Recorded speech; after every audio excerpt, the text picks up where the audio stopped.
Is gonna work. I haven't figured the logistics of this shit at all. Okay, give me just a second. Okay, I think this will work better. Alrighty.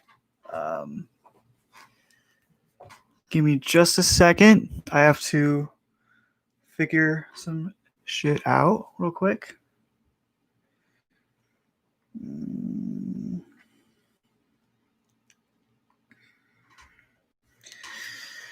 Okay, thank you for tuning in, everybody. Welcome to my first ever live stream. So it's might be a little rough, might not be. Stick along with me here. Pretty scuffed. I'm doing it from my laptop, so you know, I'm no like Twitch streamer or anything, but I kind of wanted to do something that I think would emphasize digital activism in a way, because I think that digital activism and activism done online kind of minimized in a few ways. So I wanted to do kind of just really shitty, might I add. This will be a fun time if you're watching this. Oh boy, um, stream and kind of just in solidarity of all the protests going on right now. And one thing that I kind of noticed that I wanted to touch on more is kind of just the different societal conditions and what's been going on in America before the protest happens. Because I think an important thing to emphasize is riots and protests like this are incredibly ugly. And one thing that I think would be important to talk about, okay, how did we get to this point of pressure in the US where the only option we had left were very um flashy, not flashy, shit. Left were the protests and the things that happened in Minnesota. And I kind of want to talk about the background with that, kind of how I think how race plays a role in our society in a very pernicious one. And before I kind of start off on that, a few things. Always uplift Black voices and people of color in these kind of situations, because they they live this sort of experience when I'm just some white guy. So I haven't experienced racism and the stuff that I'm about to talk about in the same way that a person of color or a black person would have experienced. And I think the important thing here is to not talk over those voices, but to be in tandem with them and want to ultimately work together for a more equitable society. So, um, give me just a second. And the other thing I'm going to touch on, which I'll get to, I think, kind of blue balled you a little bit there. I went straight into the first thing, but holy cow, you can really tell I've never done this before, huh? So first, I want to talk about. So before I get to all of that I talked about, because that's going to be a majority of the subject, I kind of also want to talk about protesting and kind of how people with disabilities within our society don't really have the same sort of accessibility when it comes to protesting.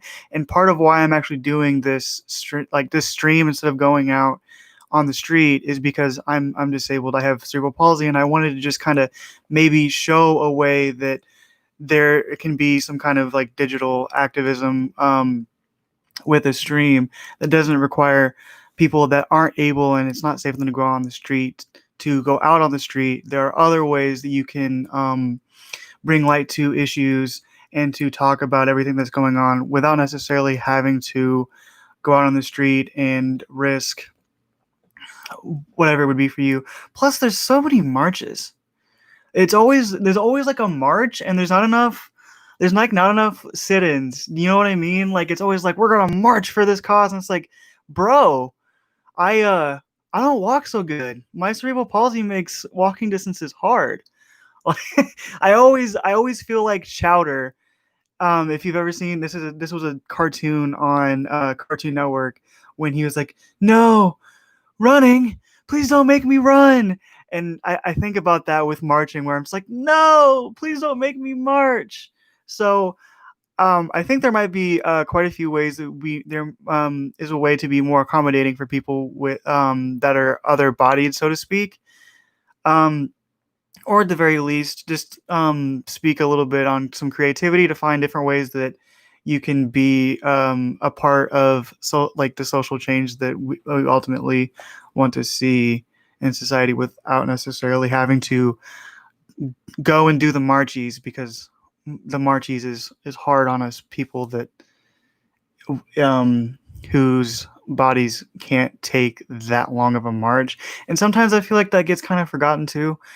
So I'll just go ahead and get into it with the disability thing first, and then I'm gonna move into the different conditions that I think led to a lot of what the protests that are happening. And really, it's really been a boiling pot for a long time, where this race relations in the United States have always been absolutely terrible. Um, not on like on my end because I'm white, but we've this has been like a long time coming. Like if we were cooking some food on the stove and the food was like eventual protests and anger towards race inequality, that shit's burnt. This is burnt. It's fucked. Like that's you can't eat that. That's a rock. Like a biscuit that you eat that gets hard after you burn it. This is like black. Like it's oh, sorry. It's like it's charcoal. And this has been a long time coming, and I wish more people talked about what led up to it. And we'll get to that. So, um, disability issues, right? I really do think that just society in general doesn't really think about disabled voices enough. And this can apply to just about anything, I think, where it doesn't matter what the activity is. We're like disabled people or people that have different conditions that makes life different for them physically or mentally don't get a lot of exposure and don't even really get um necessarily thought about. And if anything, I feel like it's almost an afterthought sometimes, because I don't know how to word it necessarily, but we do need to think about disabled people way more. Hi Timber. How's it going? I love you too. Uh, I got people watching this thing. Holy cow, 6 people. I kind of wish I had shaved a little bit better. Oh yeah, you made it. You and like 4 other people. Come on in. I'm just rambling right now. Hi. Ooh, I hit my microphone. Yeah, so that's not that little bump there isn't gonna go in a video if any of this even gets to be in a video. So anyway, what I was saying was just in general, disabled people get forgotten a lot. And I really wish people would talk about that more. So post a link in the pit, more people will make it. Okay. I'm gonna post a link real quick to this old live stream if I can get the link. Okay. So I'm gonna go ahead and try to talk about it here. So when it that stuff, just at least in terms of the zeitgeist, disabled people getting forgotten a lot. And I don't know. When it comes to making accommodations, just when it comes to like people don't make things very accessible for people that have a harder time being mobile. And I really feel like that just architecture, this isn't even talking about protests, but just how we build just our buildings and shit should be built around like the utmost utility for anybody that needs to walk. And I think an important part of protesting is to be able to include any voice that wants to be involved, right? And I think what that would mean is finding different ways to be able to uplift the concerns of many of disabled people. And I made a post about it earlier. Would be, what are ways that we can make activism and even protesting more accessible to people that aren't able to move a lot? So you could have more sit-ins. You could sit in a restaurant. You could have more gatherings, or at least at the very least, have benches and things where people can sit down at protests. And like I said, a lot of marches, a lot of marches. And March is great if it's a month of the year, but when you're walking and your legs are like mine, they ain't that great. So I'm gonna try to post the link in chat here. Holy cow! I'm gonna see if anybody wants to watch my live stream from. I'm a pretty big Vouch fan. So I'm gonna see if anybody from that community wants to come over and hear me rant endlessly. I haven't even made a good point yet. You can tell that this isn't prepared. I promise you the second part of this where we're talking about racial injustice, I'm much more prepared for. So we'll get there. Okay. Stream link.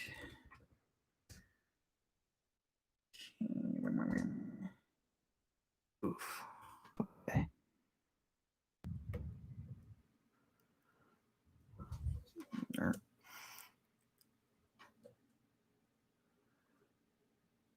Okay.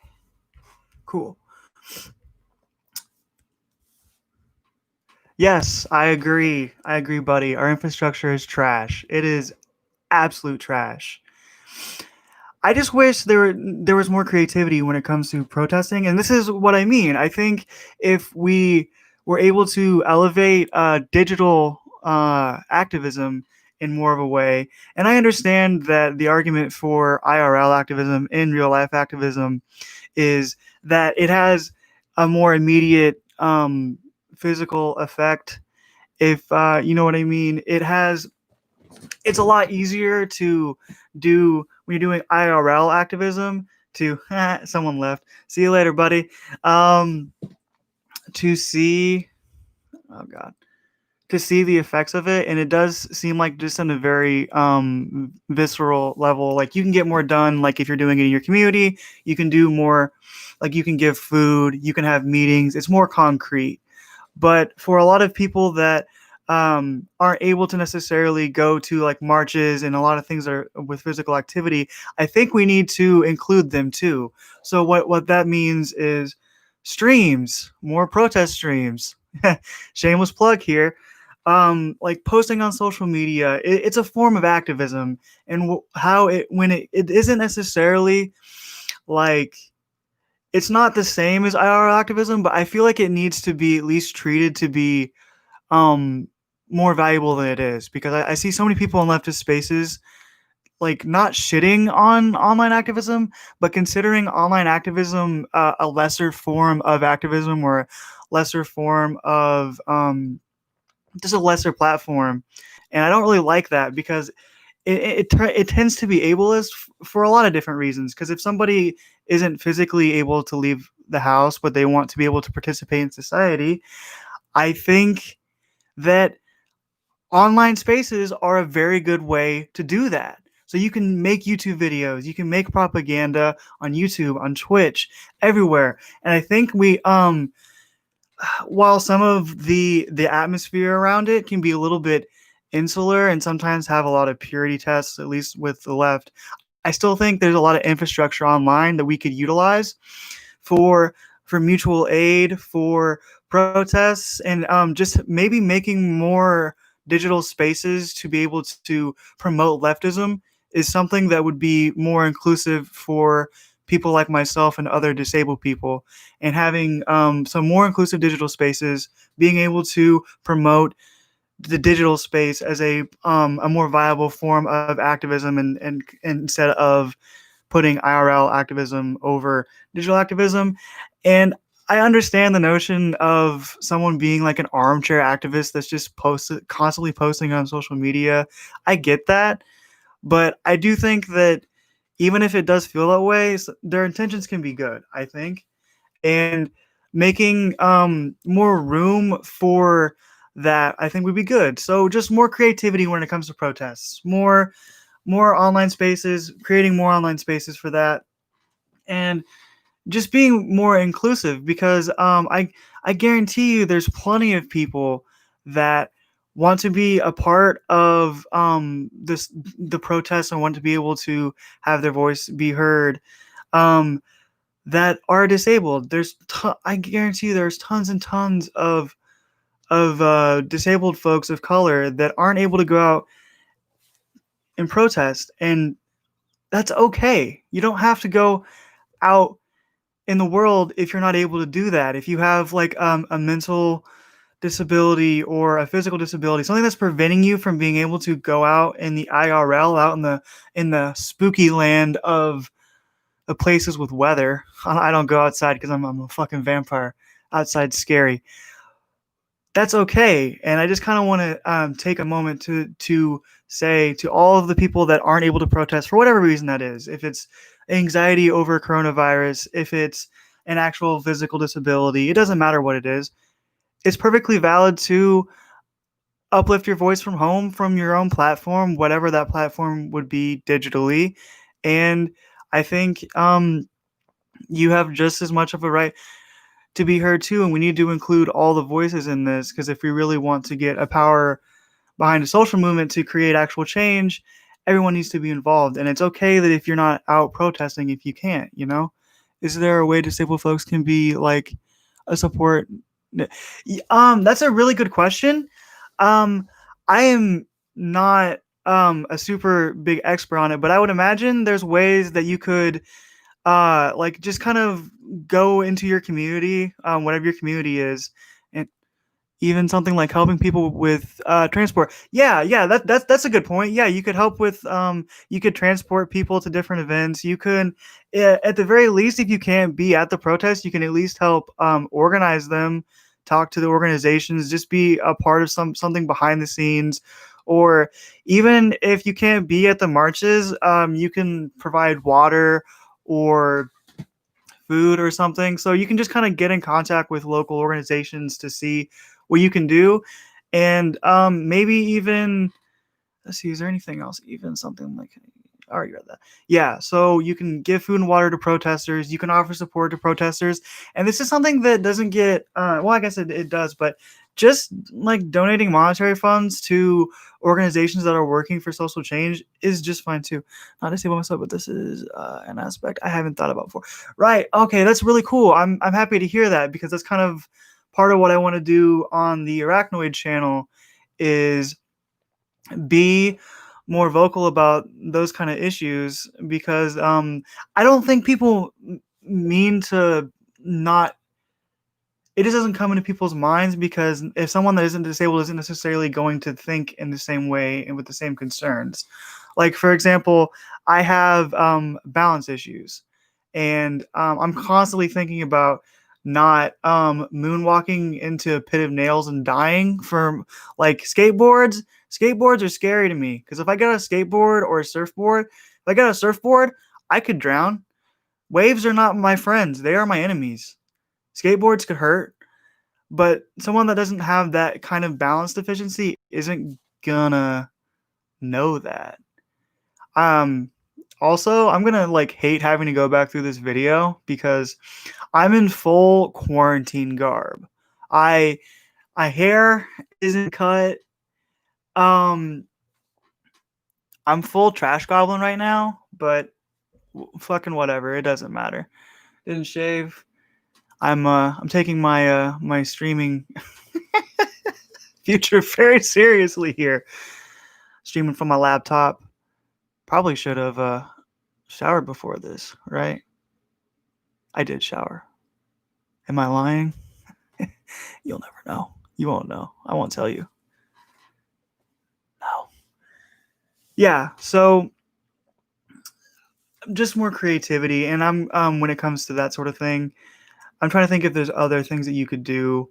Um, Communication. So if you have friends that want to get involved in those kind of activist spaces, you can be like a conduit in terms of promotion for that, digitally or whatever. You can be a networking source, even if you can't participate in the actual events. So just being a part of the organizing would help that too. And I don't know.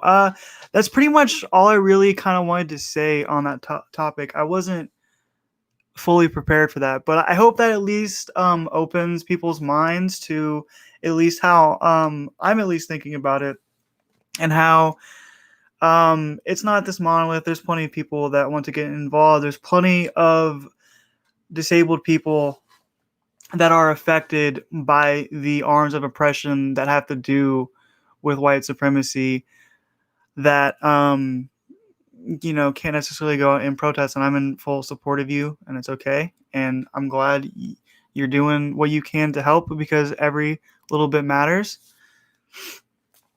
And let's see, what else was it? All right, I'm gonna go on to the gonna go on to the next topic, I think. So one thing I don't think is discussed enough when it comes to what's going on, what's happened in Minneapolis and the many protests and even some riots that have followed after, is I don't think there's been enough of an emphasis in what got us here, what got us to the point to where you have the riots in Minnesota. Funny little tidbit, just so you guys know uh how much brain soup I'm living in sometimes, is yesterday I was convinced for an entire day that Minnesota was not in fact a state. It was a city inside. Wait, did I say Minnesota? Yeah, no, Minneapolis. Okay, I'm gonna start. Okay, see that. See, there we go. I'm floating in the brain soup right now. Brain stew. Yeah. So my liquid brain was thinking that Minneapolis, which is the capital of Minnesota, I was thinking that it was a part of Michigan. For a whole day, I thought that Minneapolis was in Michigan. So, with that disclaimer of somebody who thought that Minneapolis was in Michigan when the capital of Michigan is Lansing, everything that I say before that statement and after that statement, can't you don't have to disregard it, but I'm a little bit of a clown over here. I will step out of the brain stew every once in a while, and I'll make a few good points. But you don't have to take everything that I say so seriously, because I'm just some crusty boy with 5 people watching. So okay, um, right. Um, I hi. So I don't think there has been enough of an emphasis on the things that have led to this, and I really think um so when it comes to racial inequality, which is I think what that's the I think that's the specter that is haunting this all of the protests. And it's been going on for a long time, and I could list so many names. And much love, empathy goes out to all of the people that are affected by racial injustice, because George Floyd is really just another symbol of the ongoing fight for racial justice that's been going on for centuries. And I don't have time to do an entire historical analysis, because I'm not a nerd. History. I don't read books. I sit in my room doing live streams. Right, guys? I think you should write a script article about it. Okay, that's another message. But that's one of the things, and is that that's the thing that's really coming down to it, is that there's racial inequality, and it's massive, and it's really sticky, because, and what I mean sticky is, I mean, it's incredibly complicated. And I'm going to go into some different topics but it absolutely permeates every aspect of society, every social institution. I can't even name them all. There is gonna be some kind of um, racial disparity in it because our society is just hasn't been set up to benefit everyone. And I think we need to talk about not we do need to talk about the people that have lost their lives because they need to be talked about and they need to have a voice. But I think we would be doing a massive disservice to anybody out protesting right now if we don't talk about the conditions and the absolute, I would call them horrors, the horrors in American society that keep that stuff that keep people down. And that's in education, it's in the prison industrial complex, it's in the criminal justice system, it's it, everything. It's with widespread poverty, and we're going to get to all of that. And I'm going to give you a little bit of those different conditions to get a better idea. Someone checked out.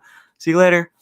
Thanks for stopping in. I appreciate the support, even if it is for um,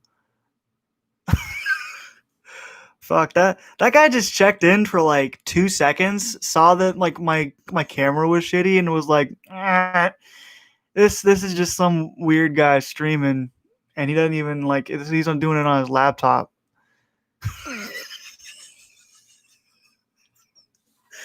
Ah, I love it. This is so scuffed. I'm so prepared for this. Absolutely. Subscribe to my YouTube channel. Please. I need support. I guarantee you my actual videos are better than whatever this is.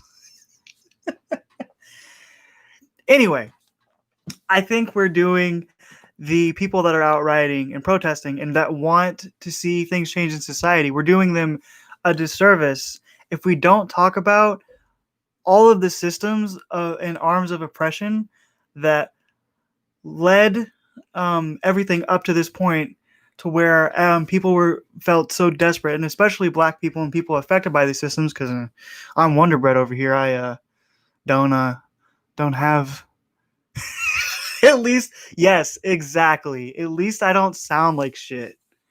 I mean, the mic, you can hear me clearly. I don't know if what I'm saying is a complete bonker balls, but that doesn't matter.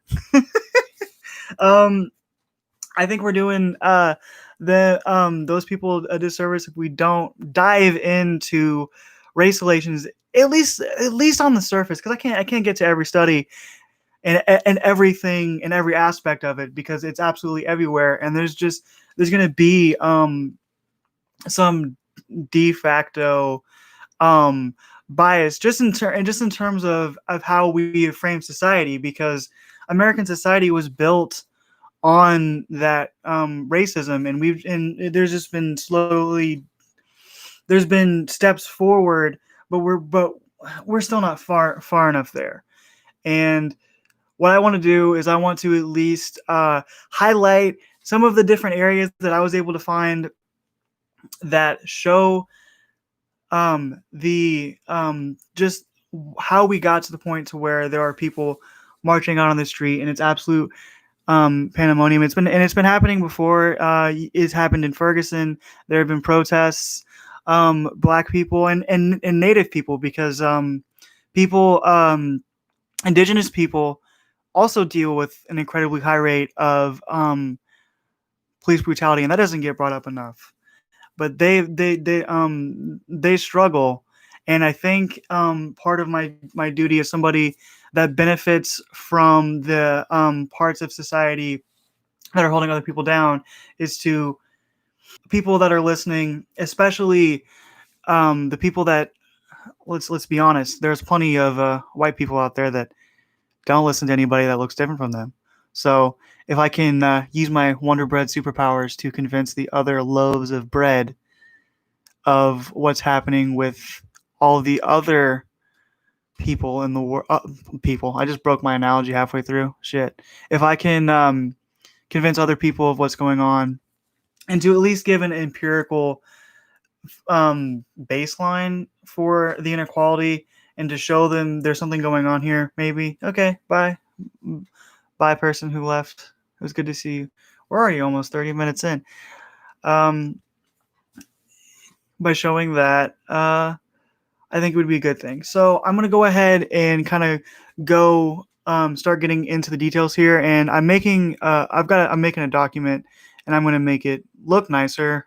Um, but I'm kind of trying to gather at least a little bit of a data sheet of different studies for when it comes to the different arms of oppression that are going on in the United States when it comes to people of color and people that don't have the ability to pass as white to be able to benefit from the systems of that I benefit from. That gives me ultimately it gives me aesthetic preference in the sense that we've been conditioned in American culture at the very least to think that white is incredibly beautiful and that black black bodies and black people they're just dehumanized in so many ways with how they look, a lot of the lives that they live, because a lot of them live in poverty. And what I think we need to do is talk about the how that works and why it's so complicated. I don't know why I picked this subject to do my first live stream on, but stick with me, boyos, because this is gonna be a ride. And I think talking about racial injustice is incredibly difficult for a myriad of reasons because it's all over. It's everywhere. It's in social interactions with just very blatant racism when you see people say like racial slurs or they're very denigrating. But it also gets up to the point to where it's not just interpersonal relationships, but it's how we've built our court systems, how we are arresting people, and how black people are arrested at a higher rate, and we'll get to that. There's poverty, where if you are black, you have an enormously higher chance of living in poverty, which then leads to less chance for opportunity for when it comes to succeeding. And then the educational system is bad. um, I don't think I have necessarily specific numbers for that, but um, if you're black and in the education system, it's I think there's a statistic. I'd have to look for it, that the likelihood of a black person that's in the public school system has a lot higher of a chance. I don't know if it. I don't quote me on this. I don't think it's a dropout rate, but it's rougher because our society has been built for white people, and we need to change that. And the tricky thing when it comes to discussing these racial inequalities is the way that I want to put it. And I coined this term. I'm pretty proud of it. No, I didn't coin the term, but that's not what I mean. What I mean is the thing that makes it very sticky is it's got multiple heads. It's like pyramid. What is it? Does anybody know? There's like a character in Silent Hill that has multiple faces. Is that Pyramid Head? Is that his name? I don't know what his name is, but it has multiple faces, and I called it a chimera because it shifts. It the way that the racial injustice will shift depending on what social institution or how you're interacting. And it's a lot easier to see the racial injustice when it's just some white guy shouting the N word like a complete douchebag. But it gets more difficult and more complicated and more pernicious when we're talking about the way that our society is built, which will end up doing untold amounts of damage to thousands and thousands of people. Hi, Thomas. Nice to have you here.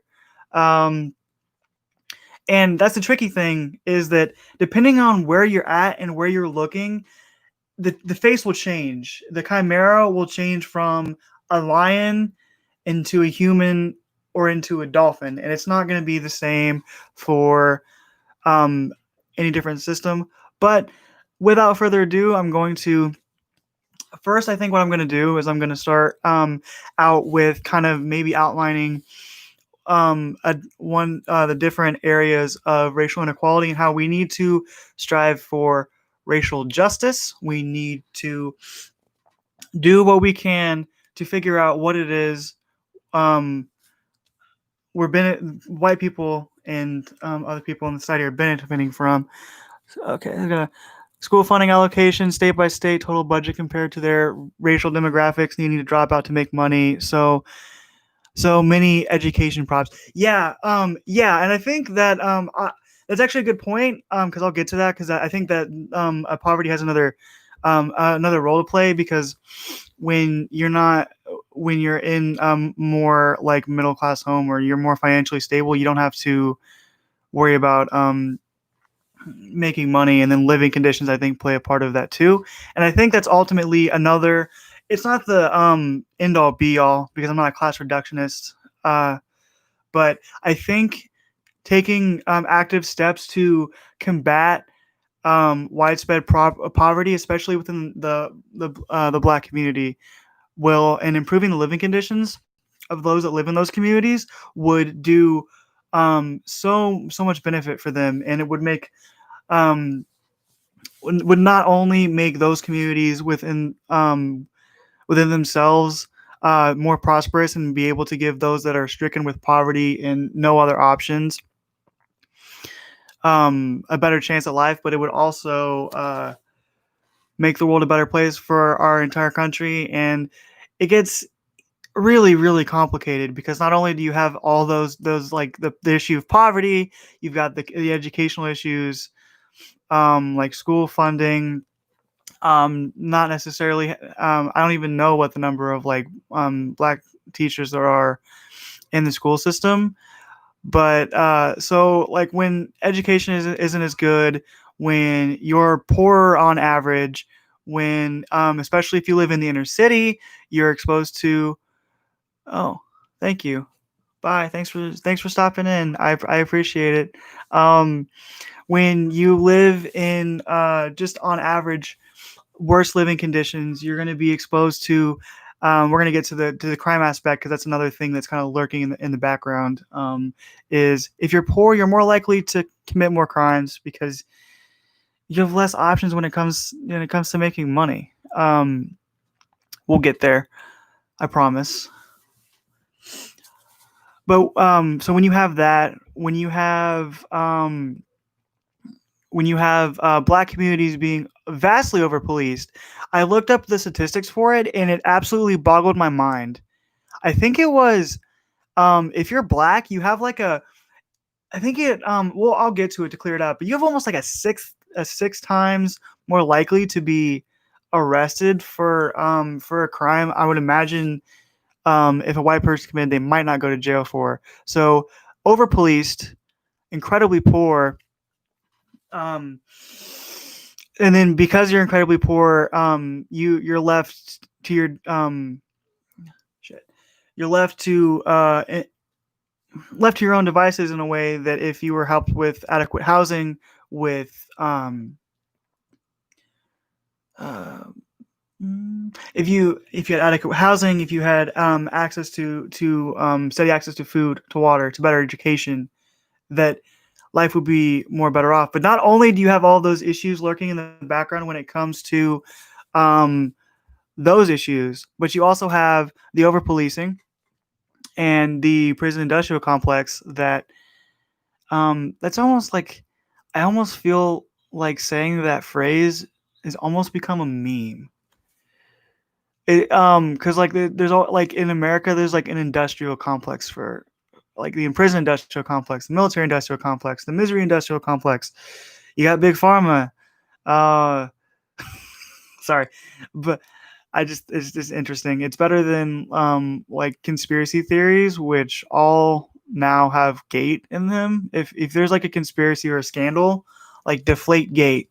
Every single scandal or controversy or whatever it is has gate at the end of it now, and I fucking hate it because with Nixon it was Watergate, And that made sense because it was named after the hotel that he broke into and tried to get information for the election. But naming every controversy after that, like Pizzagate, Deflategate, whatever other gates, so lazy. And I'm talking out of my ass at this point, and this isn't even on subject. So yeah, so not only do you have all those things, but you have the other issue of over policing and being the the probability if you're a young black male, and even for I even saw statistics for being a black woman. If you're not white, the chances of you going to jail a lot higher, way higher. Um, that has a lot to do probably with your own personal bias and probably racial profiling and stuff. I didn't quite look that up, but you over police, so more people are in jail, and because you have more people in jail, especially if you're a black male, you have less fathers in the community, and so then the community starts to get fractured. And then when it's kind of interesting because conservatives rail all the time about the destruction of the atomic family. The black family doesn't have any fathers. Where are all the fathers? They're in fucking jail, dude. Yeah, they're in jail for weed, or it's not even necessarily weed. They're in jail. A lot of them are in jail, and that makes it even worse because if you don't have, like if you're coming from a single parent home, or you weren't your family has been not only affected by poverty, but somebody you know and love has been either killed by violence or isn't in jail, you're not gonna know what to like. I wouldn't know what to do if it wasn't for like my loving family. I would be in a much worse spot. I would have been homeless at some point in my life, and I think one way that we can combat injustice in a radical way that doesn't get talked about enough because it's mushy, it's gross. It's not gross, but it doesn't sound cool. It's not combative, but love. Um, Loving the people that are affected by it, being supportive, uplifting their voices, hearing what they have to say because they're experiencing this shit, and I'm just some dumb white kid on YouTube making a fucking video about it because I want things to change, and we can combat the injustice by fighting all of the different institutions and changing them. Um, how we do that? Holy shit, I don't know, man. I'm not a sociologist, but is creating new systems that are equitable for um, not just white people, but black people, for indigenous people, for everyone, but also loving the people that are in those oppressed areas and hearing what they have to say, supporting them. Another interesting good take is we should reparations. I'm not even prepared to talk about that one, but reparations, that should be a thing too. But yeah, loving the people that we come in contact with, and forming enough of a community and enough of a network that we can get enough people behind our movement to change things. And I think that's by being understanding, that's by being loving, hearing people out, especially those that are oppressed, whether you're disabled, whether you're trans, whether you're a person of color, whatever it is. Love and empathy, and to show that we're here for you, and we want to hear your concerns, and while we're listening to your personal stories and the horrors that you've gone through, to also fight to change, to fight for a better world. And I think that if you're in a space like this, and if you're not trying to like create a better planet, in the sense of making the world a better place for just anyone, what are you doing here, man? Like, you out to make cash? How'd that work out for good old Rave Dubin, old Davy Dave? Like, if you're not in the game of wanting to create prosperity and a better life for as many people as possible, to create a better society, I don't know what you're in this for, man. But that's one way. Hearing listening to black voices, treating them with love, with empathy, and while in the process of doing that, building a community, and then also addressing the systems of oppression, which we are finally going to get to about 45 minutes in. So I'm going to kind of just go through a few of the different systems. The different, I'm going to go through the, police brutality, which is kind of at the forefront of it because George Floyd was pretty much. I've seen the video. I don't know how to describe it because I haven't seen it in a while, but they pretty much they stepped on his neck and then it was for minutes and then he died. So there's police violence and police brutality, and then and along with just the police violence, you have over policing and arrests, which we'll get to. And that's just within the executive branch within our police system. And at this point, I don't know, man. I don't think there's much we can really do to reform the blue. I think the bacon's pretty fried at this point. Pardon the pun, but I think and that's partly why we just need to build another system that's not hierarchical and domineering and creates injustice. And I think part of the problem, at least in general, within the police, the system with police, is it's a gang because it's a gang in the sense that what I mean is that usually they're going to trust the word. There's not going to be very many cops that are going to speak out necessarily against misconduct, at least on the whole. And because there's not this speaking out of misconduct, even though firing your weapon just in general is apparently a really big deal as a police officer.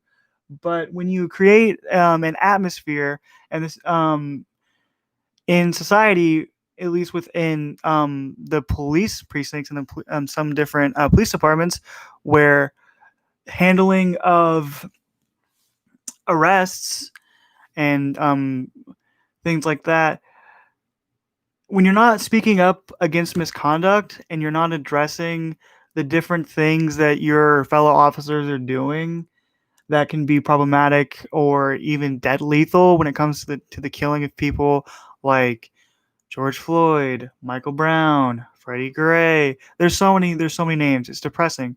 And when there's not enough not just arrests, but not enough cops in the department or even the police chiefs coming out and saying this was wrong. This needs to be. We need to challenge this conduct and we need to change it. But you have a lot of them, at least in the past. It's gotten a little bit better over time because they would say, oh, they did it by the book, and there's always some lame ass excuse when there shouldn't be one.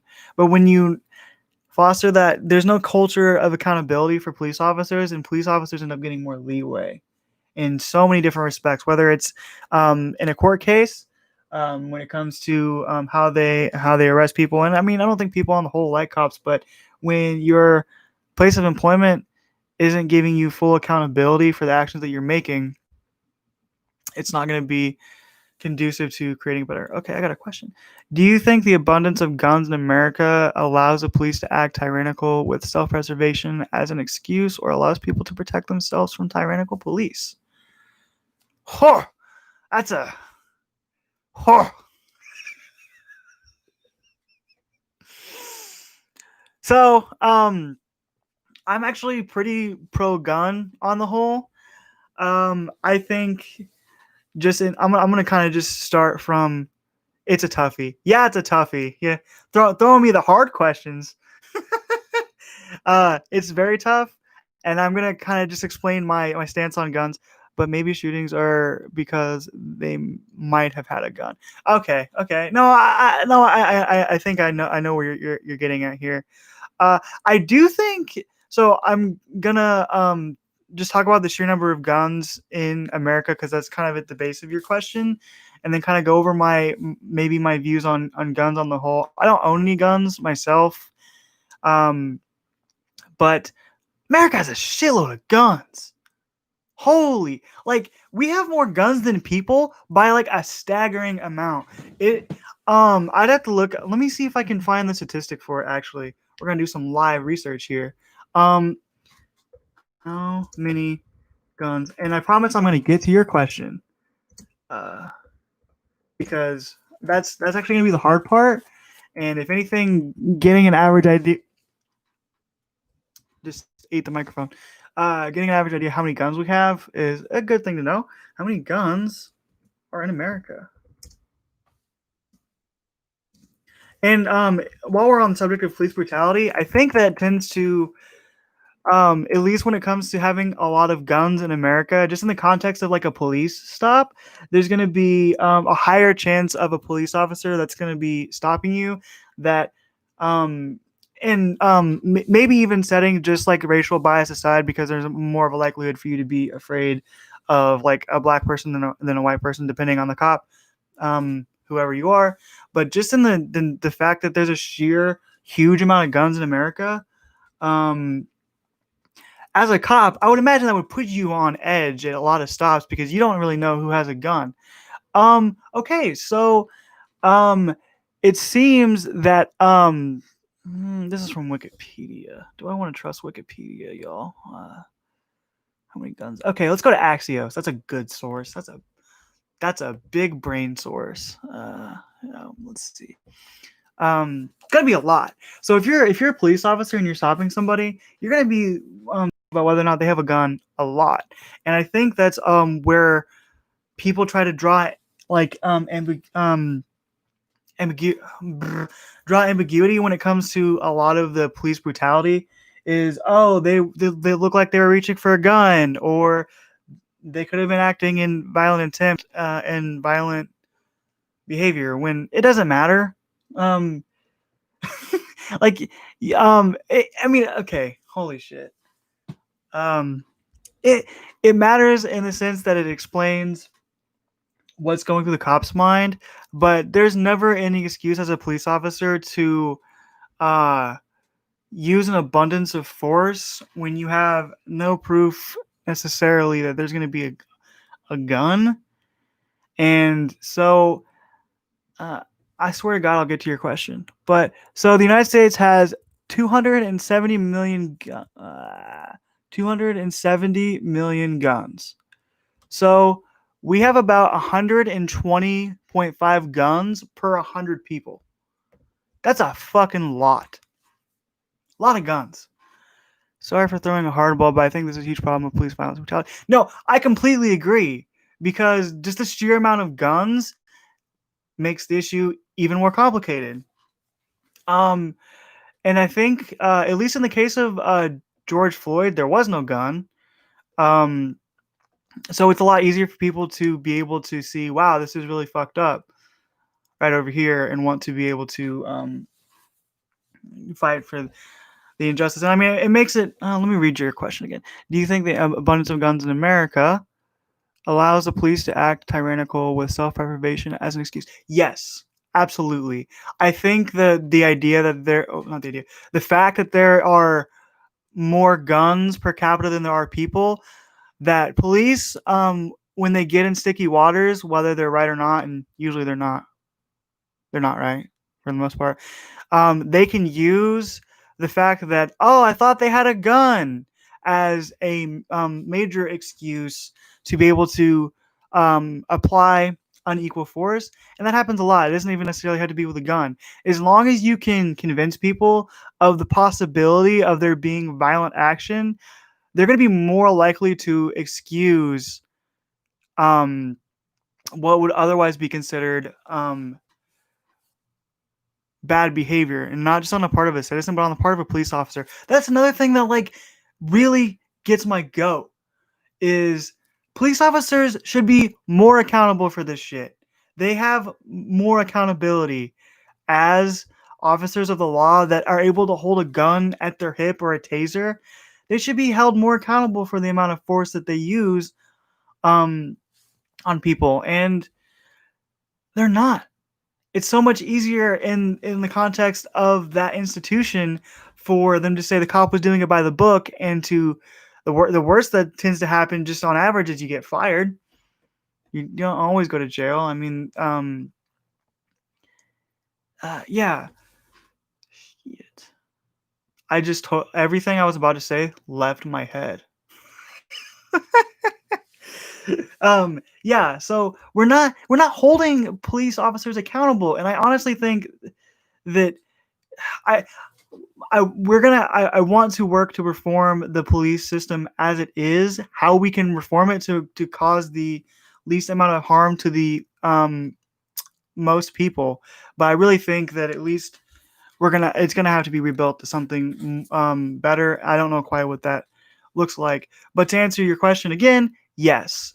They're going to use it as an excuse, and just the threat of violence will be an easy and a way for them to pass off responsibility and accountability for their actions when they may not necessarily want to do it. Like even in the case with Trayvon Martin, it was a lot easier for George Zimmerman to get sympathetic ears when he was saying, "Oh, he was attacking me." So if you have this possibility of um, attacking someone, or there's a threat of violence, it's a lot easier for um, the people that are doing an action that otherwise would be considered immoral and bad can find a way to justify it.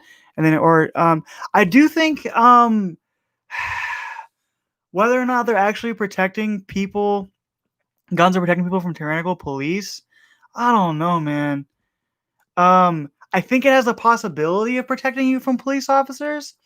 Like I know in the 1960s, the Black Panther Party followed police officers around with like machine guns to keep them from fuckery, and it was because of the Black Panther Party and their super pro gun stance that the NRA supported gun legislation for the first and only time.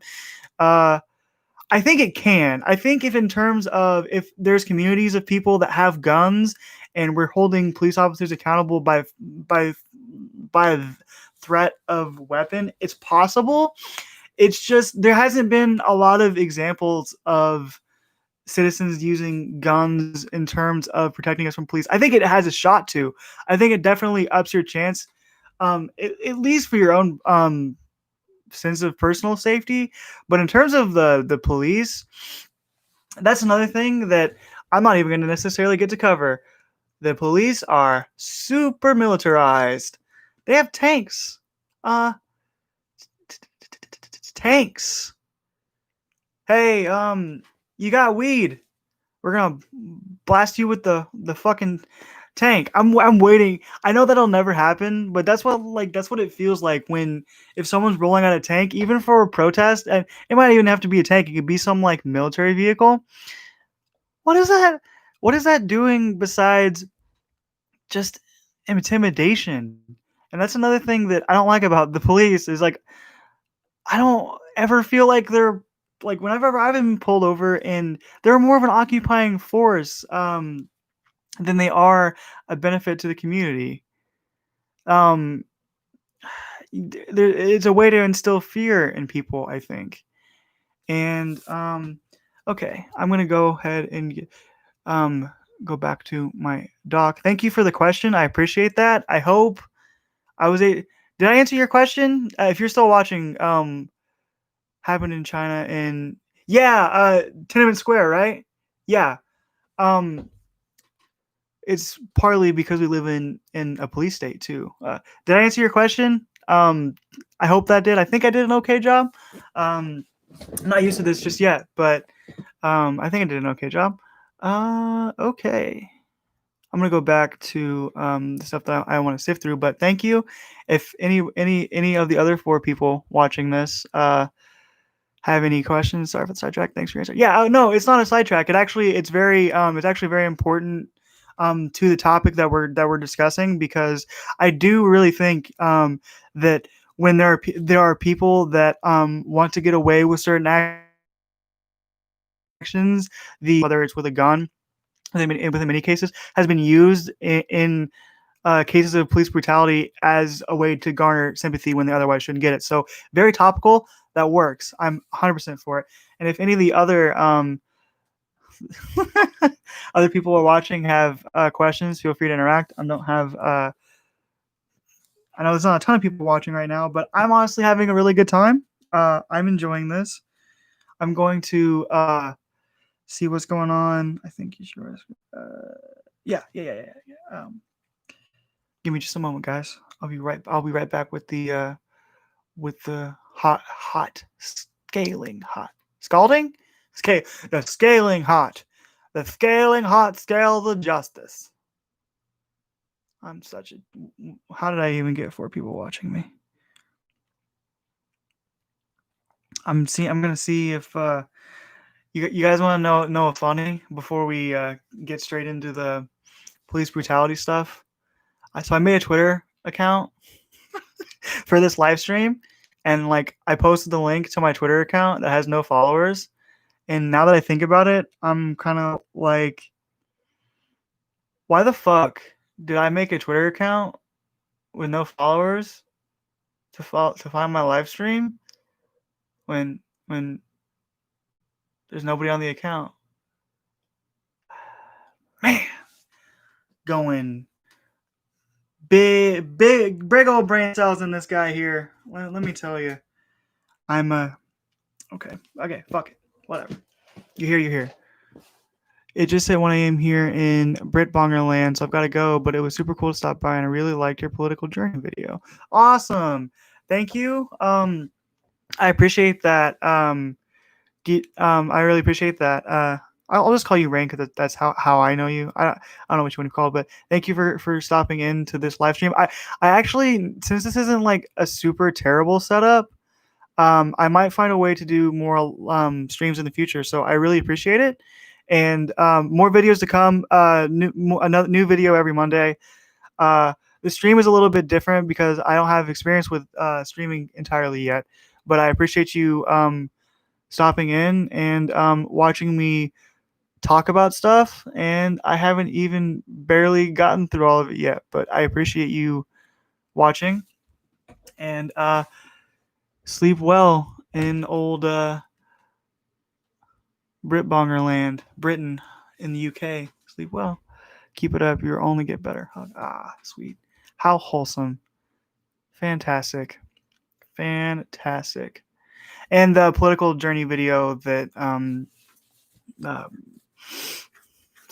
they're mentioning is, I did a video on how I used to be an incel, and I kind of discussed how an online community and my want for quelling loneliness, how it contribute to me leading down a rabbit hole into hating women and all the different like reactionary stuff that I was a part of for a while.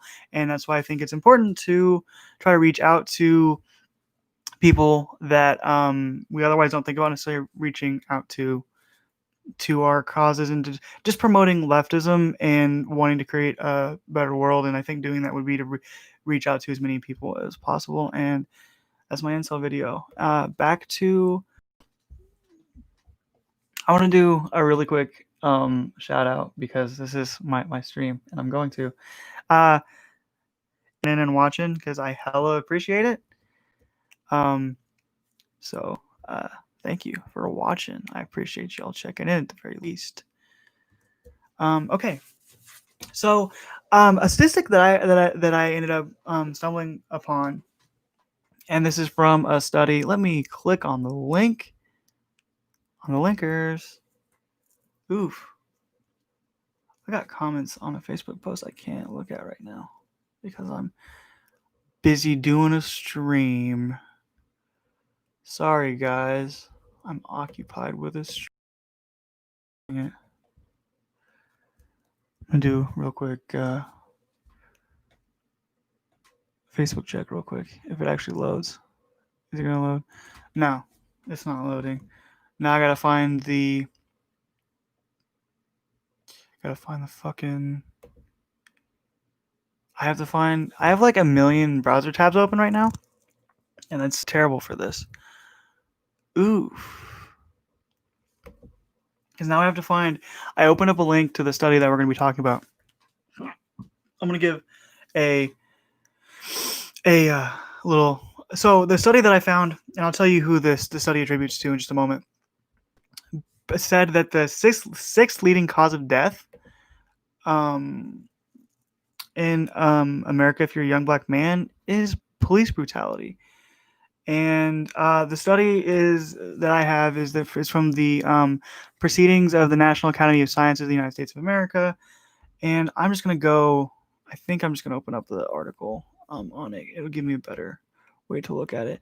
But so pleading violence is a leading cause of death for young men in the United States, and it's about, I think it's one per capita. It's like one in every 1,000 black men can be expected to be killed by police. That is insane. And I would imagine for as many um, black men that are being killed by police, there's an innumerable number that are encountering police, having to deal with all the other injustices, which we will get to. We'll get through the entire Chimera, I promise you. So yeah, so that's about there's a 1 in 1,000 chance of being killed by police if you're a young black man. That is crazy.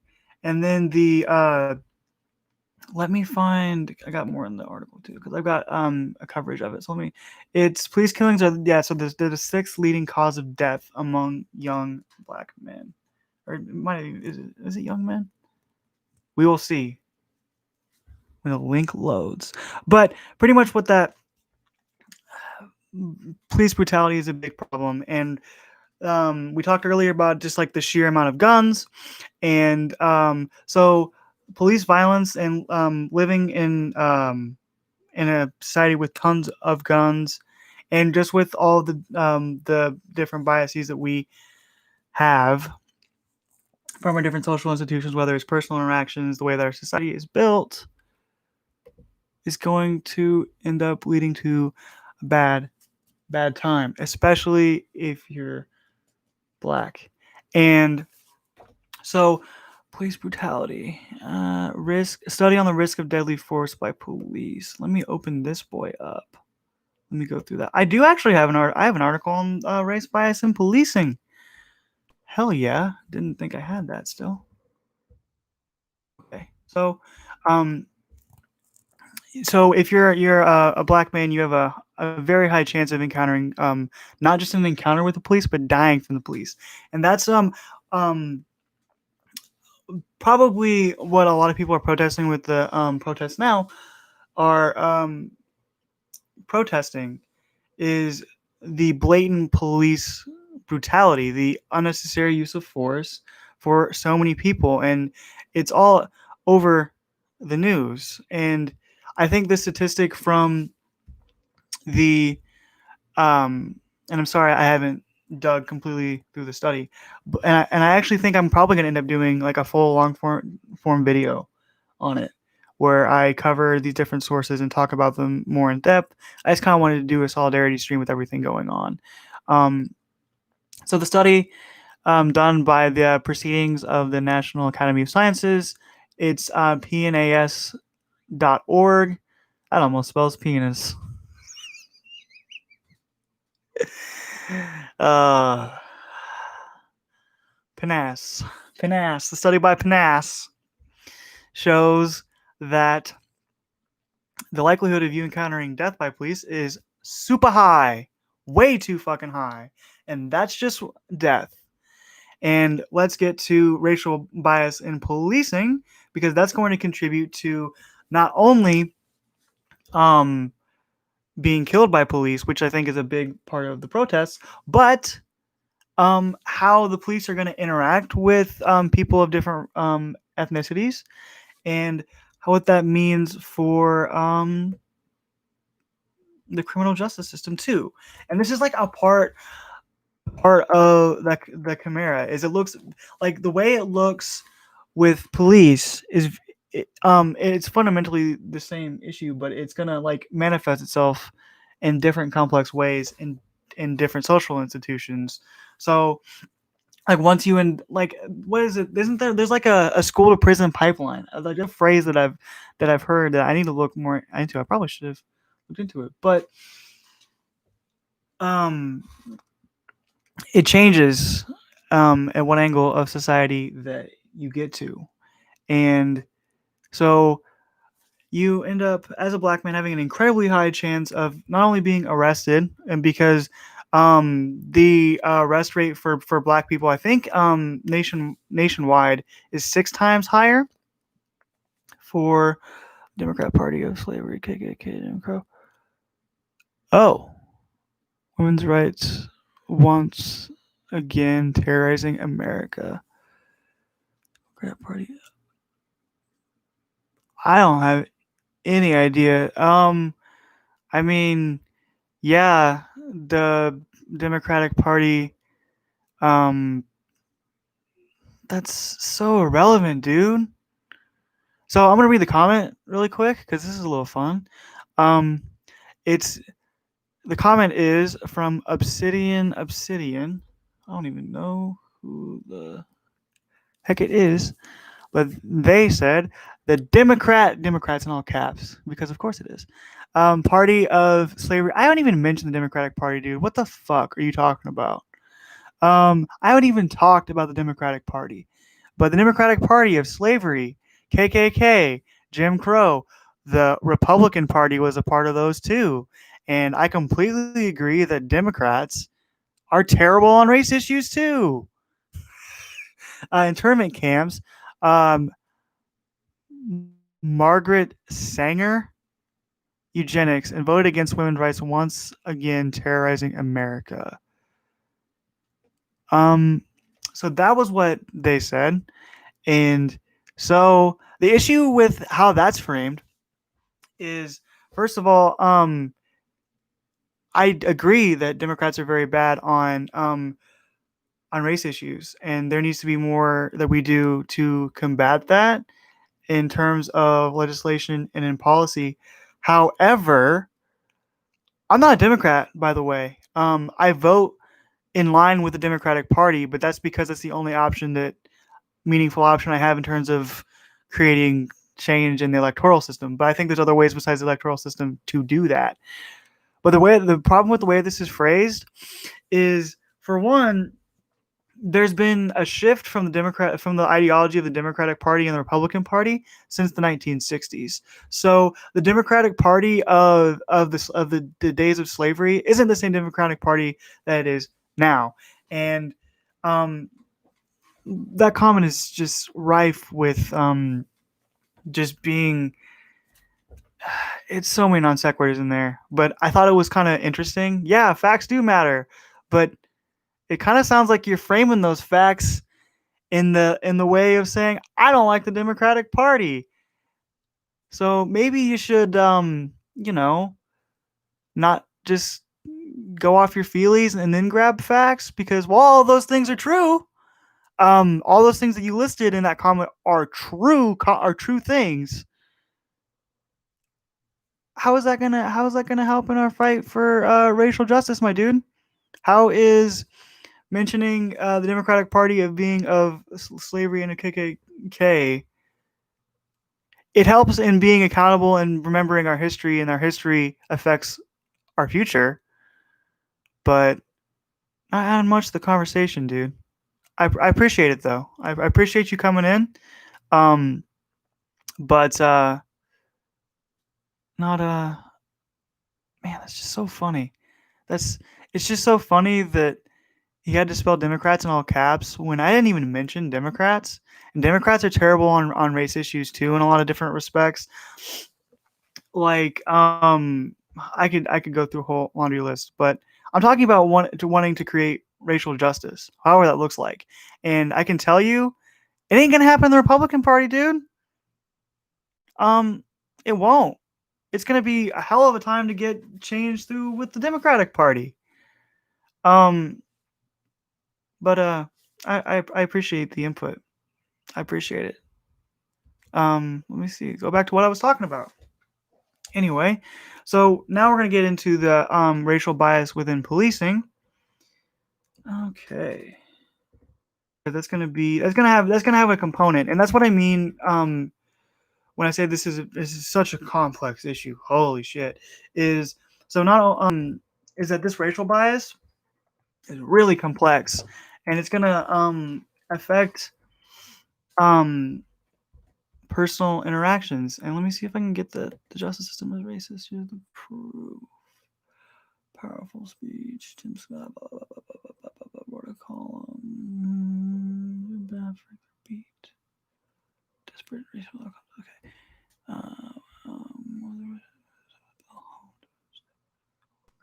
Yeah, true. Okay. Okay. Well, I don't think this article is going to help me as much as I thought it was going to here. Okay, policing and profiling. Oh, okay. Actually, that's a good point. So, a big, let's see. So I'm just gonna. This is from an article from the Washington Post. It's an opinion piece. I'm just gonna read out the paragraph here. I've had more than one. Tell me that this is one joke. Okay, so this is talking about jokes within racial profiling. Let's see what the data says. That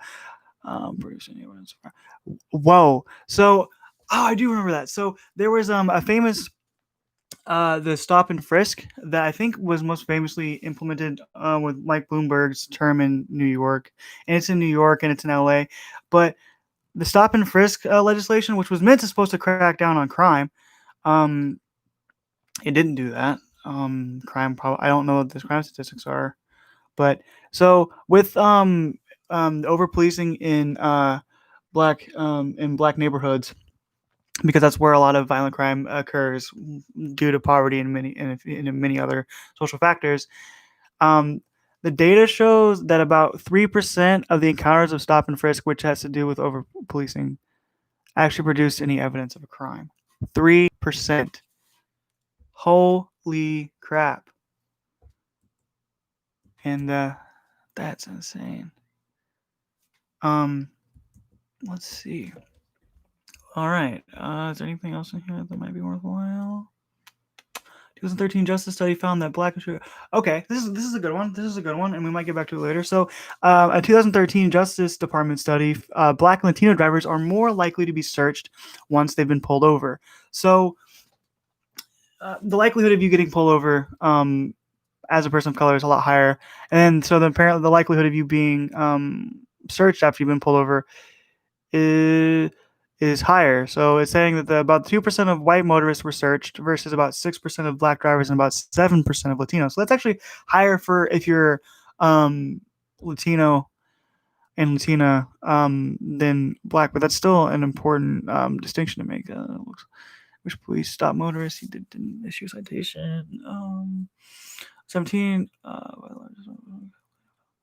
Okay, this is another one. This has to do with So I actually didn't think about this, but if there's a higher likelihood of black and Latino people to be Latina people to be searched, so then if they're more likely to be pulled over and they're more likely to be searched, the likelihood of them finding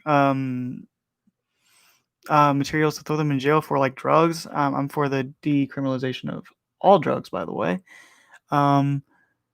More likely to be put in jail, which then feeds the injustice in that sense because we have the largest prison population in the entire world. We have, I think it's like 10% of the world's population and 25% of the prison population.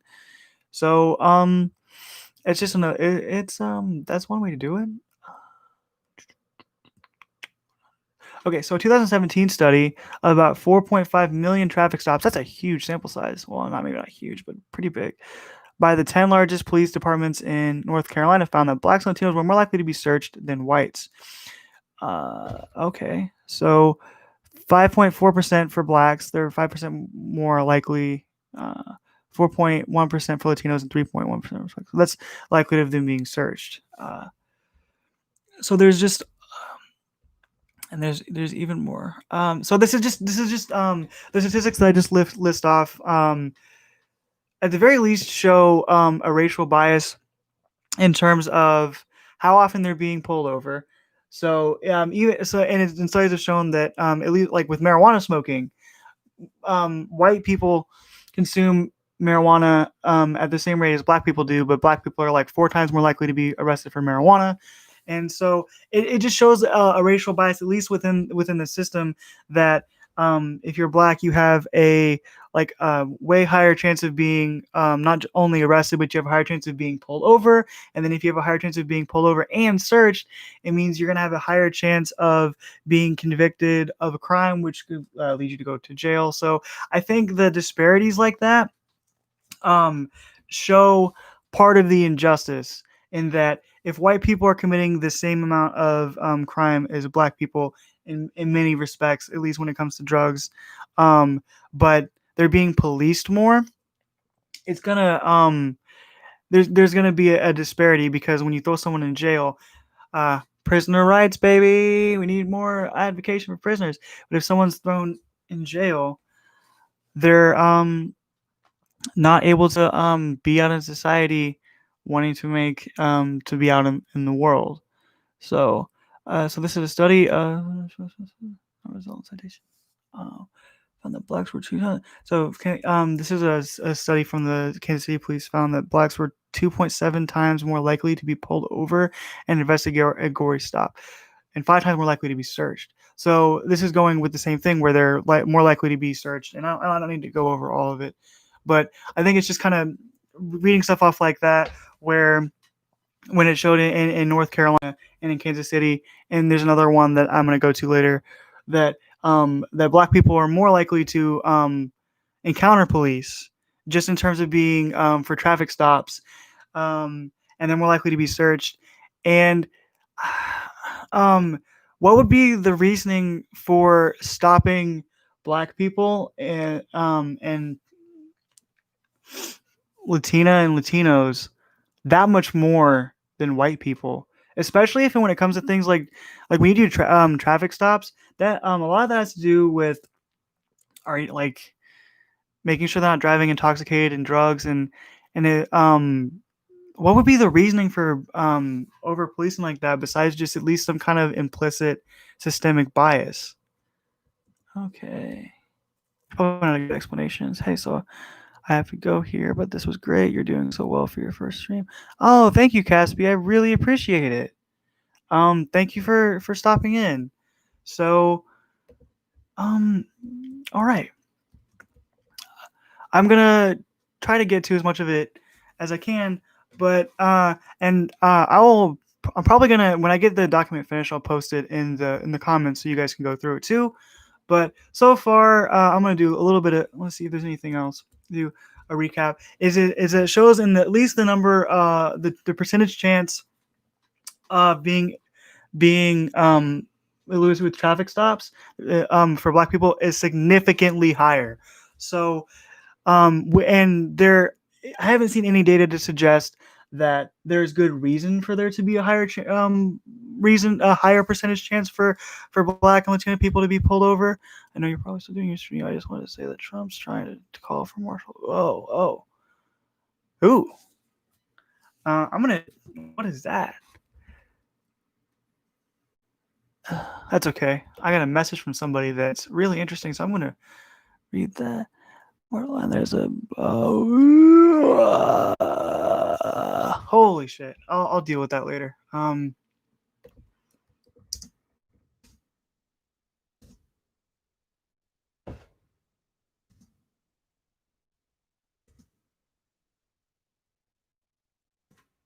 Okay.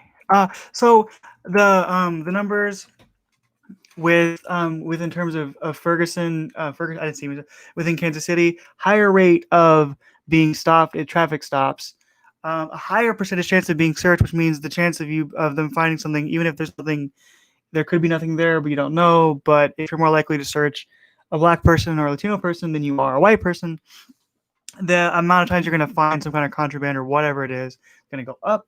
And there doesn't seem to be any reasoning for that. So you've got and I had actually hadn't even considered the traffic stop part because just their arrest rates are insanely higher. And I think it's like black people are 6 times more likely to be arrested. So when we're talking about policing and over policing, you have police that are over policing black communities. You've got stop and frisk. When stop and frisk found only 3% of any kind of evidence of a crime, whether or not that led to convictions, I don't even know.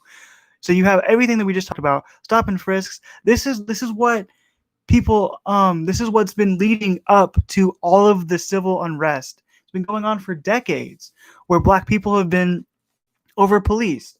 They've been stricken with poverty. And um now that's what I think we need to change, and we need to address while we can reform the police system, but good luck. We need to, at the very least, hold their feet to the fire. We definitely put the fire into the precincts. Am I right? Hold their feet to the fire, accountable for this stuff. And just the statistics that I've talked about so far just show a racial bias in terms of how we police our communities, and that's not right. Um, if there isn't a good enough reason for it, and I would need to do a little bit more research on it, and I'm willing to do so. And I'm willing to retract anything that I say that if it's inaccurate.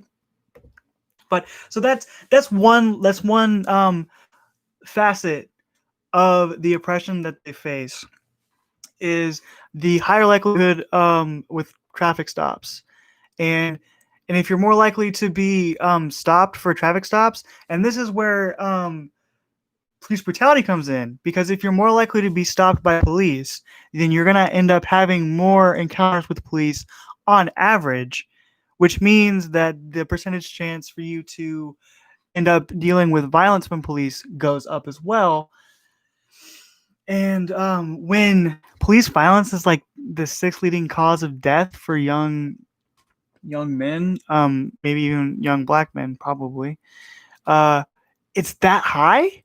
That's what people are upset about. That's why people are protesting, because we don't want to see widespread death. And so they're like it all comes together. Maybe the chimera analogy sucks. It's it's almost like it's a cycle. It's just a cycle of all these things intertwined together to make shit for the black community. Holy cow. Um. Okay, so moving on from when we're talking about police brutality and then traffic stops, which can then lead to a higher chance of police brutality. Um, you have this is when it comes to actual incarceration. So this is the next step in the cycle. Another face of the chimera is incarceration, because you're more likely to be stopped by police. You're more likely to be searched. You're more likely to be charged with a crime. So then, when you get more likely to be charged with a crime, you end up with so black people are 5.9 times more likely to be incarcerated. That's insane. That's insane to me. Let's so there right now I'm going to be going to the UN report on racial disparities. I got this from the sentencingproject.org. Um, uh, so this is what I mean. These conditions, within the justice system so far, are are what causing people to have so much desperation when it comes to social change. Because for decades and decades and decades, since I can't even tell you how long, at least with the ramp up with crime bills in the 1990s, you have this systemic over policing for like over 30 years, and nothing has really monetarily changed since then. So that's going to lead people to desperation and not thinking there are ways to change. If it's been 30 years and not much has changed, what are people supposed to do? So um let's see if I can. I'm kind of dabbling through the stats, through the information here. Yeah. So this is the statistic right off, is African American adults are 5.9 times as likely to be incarcerated than whites. That's like almost 6 times more likely to be thrown in jail, and that also partly has to do with yeah, wow, that goes along with the over policing as well. By creating policies that allow such racial disparities to exist within the racial justice system, and then so along with that, so you got the statistics that are showing a racial disparity in terms of policing. You, I just lost my point. I'll find it. what was it? So you have a racial disparity within the police system when it comes to arrests, when it comes to searches, when it comes to just the allocation of police resources. Um, and then you also have a system. We talked about this earlier, where there is not a lot of accountability. Police will protect their own. Uh, One bad apple spoils the bunch would be the phrase that a lot of people they don't tend to finish that phrase. But when there's not enough accountability for police officers and there's this racial disparity happening in how policing is being done on the whole, it creates this culture of acceptance for when it comes to these racial equalities, these racial disparities, and racial justice is working towards a society to where we don't have these disparities that lead to black men not only being impoverished but being thrown in jail at 6 times the higher rate, um, being stopped at traffic stops significantly higher, even though there's not necessarily any more evidence for a crime. The drug war is a part of it too, where black people are pulled over more, like I said earlier, for about marijuana. So let's see. The Sensing Project works for this article. Racial disparaging in policing. Okay, so let's see if there's anything else here that might be interesting. So, in 2016, Black Americans comprised 27% of all individuals arrested in the United States. Oh, that's another point, which is actually double their share of the total population. So that's another aspect of it that's important when because sometimes people just bust out straight raw crime statistics, and while looking at statistics is good, you also have to know how to analyze the statistics. And when you're analyzing the statistics, one thing to keep in mind when it comes to crime stats is the proportion of the population. I remember back when Milo Yiannopoulos was very popular and very still doing his dangerous tour. That when that was popular, he would quote a statistic that white people were more white people on average were being arrested or killed by police than black people. And while that may be the case in the raw stats, the interpretation of where there's injustice is that the proportion of the population in terms there's a significantly lower amount of black people than there are white people in the United States. So when someone like Milo Yiannopoulos would say, "Well, there's way more white people being killed by police than black people. What's the big issue?" This seems to be a non-issue because it doesn't. It seems that well, there's more white people being killed. Why isn't that being brought up on the news? That is a misrepresentation of the statistics because the actual percentage population for of our country that's black, that's black is much lower. Um, I don't know this off the top of my head, but I think we're like 76% white and like 14% black. I don't know the exact statistics. Don't quote me on that. But when all the things that I've mentioned so far that lead into this cycle, this tunnel, the chimera that shifts further down the line that you get does these sort of things, and you just have to beware of dishonest actors. And if you're out there protesting, hi guys, I support you, I love you. Be aware of bad faith provocateurs. Um, do everything that you can to ensure a productive protest. Um, let's see what this is. In 1968, the Kerner Commission called on the country to make massive and sustained investments in jobs and education. Yes, yes, to reverse the segregation and poverty that has created the racial ghetto. Yeah, so that's another thing. When it comes to crime, and a part of the over policing aspect is the argument that you hear from conservative sides is, well, black people commit more violent crime and they commit more crime, therefore they're going to be more policed because they commit more crime. But what ends up getting missed in that discussion is what's causing the crime. I don't like I don't care about that sort of thing when in terms of what can we do to ensure that people have the opportunity to have a better life to where they don't feel like or have to commit crimes. And that's what I mean. This is the context, at least for me, to what leads up to all like the protests and the riots are the societal conditions that are absolutely horrid that lead to decades of mistreatment. that goes unaddressed by politicians, by the electoral system, that doesn't get changed, that in many ways seems to get worse. Um, that's the background, and that's another thing with crime, is there's a background to the to more than just the amount of crime that's being committed. Because what are we doing to ensure that people have a chance where they don't feel like they have to commit crimes? And moreover, when it comes to the protests that are happening, how do we make it to where we live in a world where there is less racial disparities? We're fighting for racial justice, and I want to live in a world where there isn't any need for riots for when it comes to racial issues. That's the world that I want to fight to live in. And if we're doing that, it means coming from a data-based approach to what's going on in our country as a whole, and how do we make policy prescriptions? How do we change the way that we live life to make that better?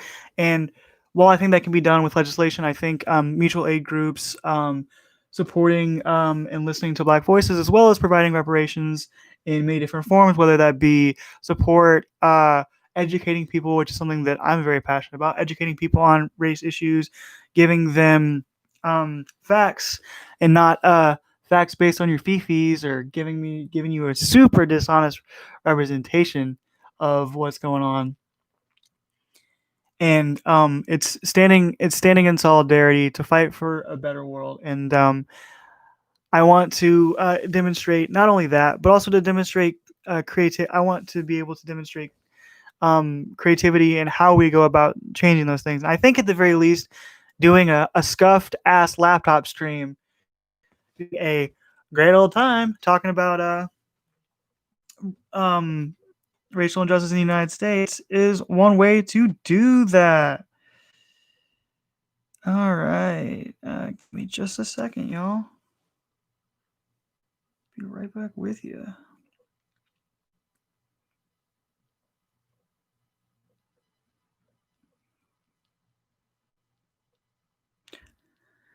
I'm texting a friend while I'm streaming because there's like what, two people watching now? There's one person watching. Okay, cool. Uh, it's gonna be funny if he's the only one watching. Um, cool. I kind of want to do this on Twitch. One for okay. Okay, so uh, yeah. Right. I I should get some water at some point. I've been talking for an hour and a half. Holy shit. Okay, so that would be the report to the United Nations on racial disparity, at least parts of it that I've gone through. Let's see if there's anything else that would be important. So let's see, between 2001 and 2013, 51% of the city's population, age 16, was Black or Hispanic. Yeah, that period, 82% of those arrested for misdemeanors were Black and Hispanic. Okay, so here's on this. This is to do with. We're still talking about arrest rates in the criminal justice system between 2001 and 2013 within New York City. 51% of the city's population above the age of 16 was Black and Hispanic. Yet they accounted for about 82% of the arrests for misdemeanors, which is insane because that means there's like a massive disparity between the representation and the arrests. Crazy stuff, guys.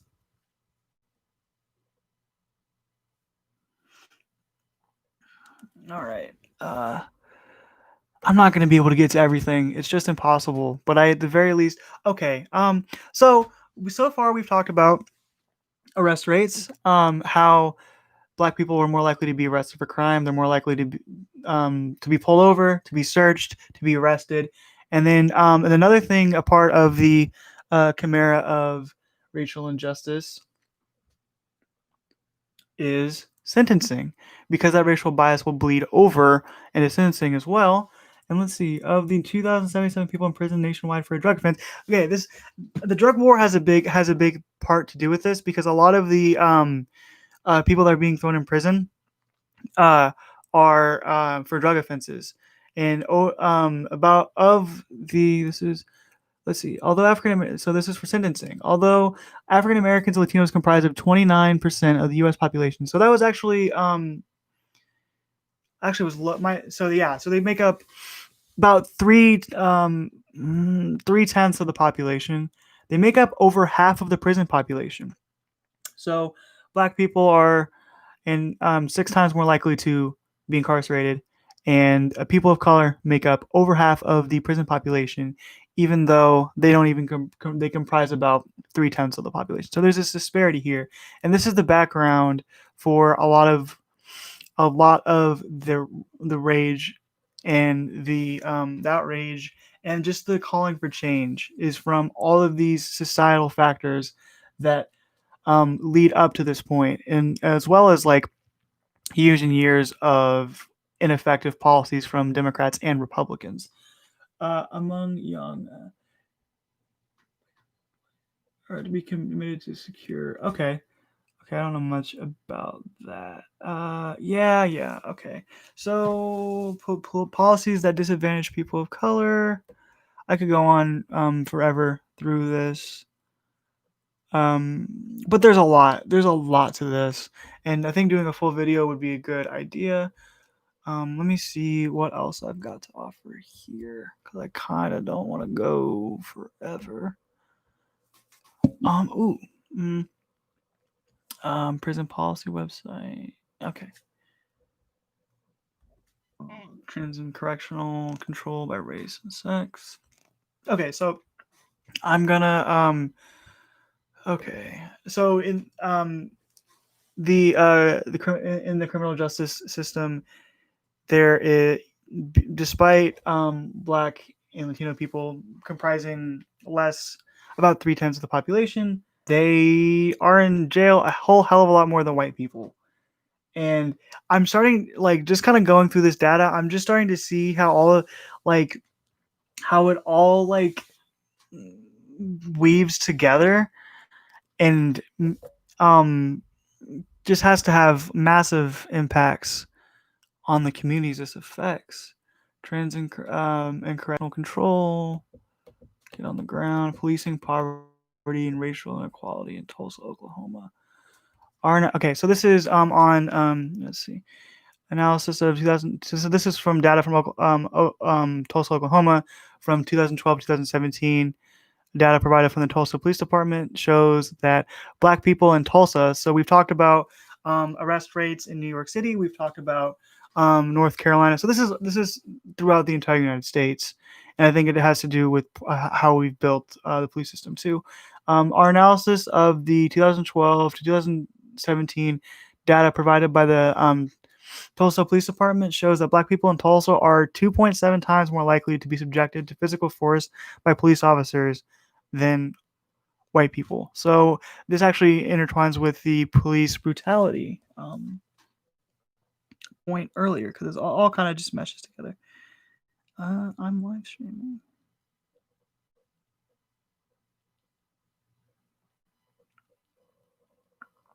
Okay. See if there's anything else for building community and trust. Although risk of being killed by police by force in the United States by age. Yep. Okay, so we've already kind of covered that. What else is there? So there's also a study. Any My brother is texting me right now. I've got one person watching. Thanks for sticking around, whoever you are. I wonder if I'm the one person. I appreciate you sticking around for all this. One person. If you're able to comment, whoever's still watching, let me know. Because whoever's watching now, like, thank you. Okay. Um, okay. So there's also there's a study that I've got collected on arrest rates post Ferguson, and I know there was something in here that I wanted to cover. Let me see if I can find it.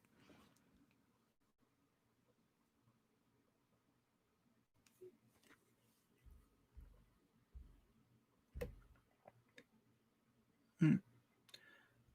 Let me pull it up here, guys. Probably should have had this all ready to go for you. Okay. So changes in enforcement, blah blah blah blah blah. You don't want to hear any of that. This is from the Criminology, Criminal Justice, and Society. Alrighty, let's see. Anything? Uh, oh boy. Hmm. See if I can get to the findings of the study. I don't want to just straight read data on the raw though. Don't want to read your raw data. Pre-Ferguson. This has to do with the amount of like arrests, number of arrests, black arrests. So, I'm looking at a line graph here on the arrests in Ferguson um, pre Michael, like pre the like Michael Brown shooting and then post. But the one thing I'm kind of just taking away here from looking at it is the line for the black. While the amount of black arrests have gone down significantly, in this amount of time, the amount of black arrests is still a good percent higher.